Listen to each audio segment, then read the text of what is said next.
So nandito tayo ngayon sa GK Clothing, sa tindahan ng walang ibang pinakamabait at hindi manyakis na Boss GK. At syempre, kasama ko yung habang wala siya, interviewin ko muna yung tindera. Nakita ko ngayon yung tindera niya. Ang pangalan niya ay Hailey. Okay, wow. Hailey. Wala bang tao dito? Parang may naamoy ako hindi maganda. Wala eh, ako lang. Ikaw lang, hindi dadating si Boss GK?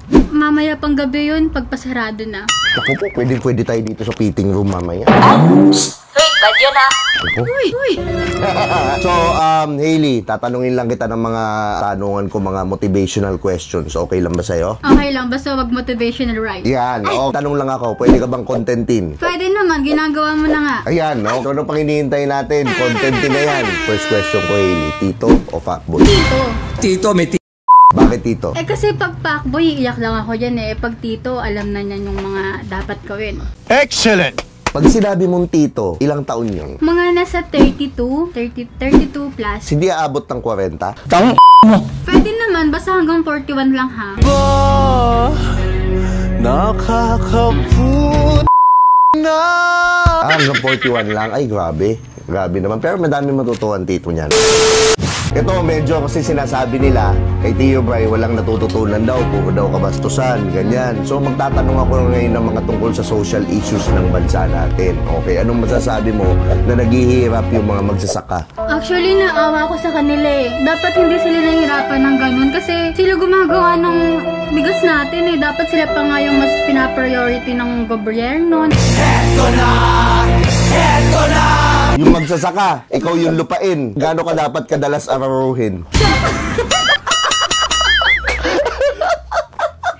Para sa akin lang kung ako gusto ko tatlong beses sa isang araw. Sa bagay, kasi pampataba ng lupa yun, di ba? Mas magiging healthy ka pag lagi kang inaararo ng kalabaw.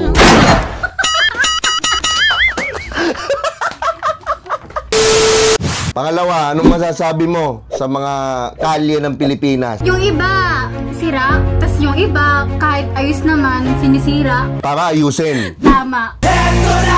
Ngayon, kung ikaw yung kalye, kailan ka huling ginakame? Gago! Kanina. Kanina lang? Ay, grabe. Swerte ha? Swerte na ng jackhammer kanina ha? Ano yung ng jackhammer? Dito o fuckboy?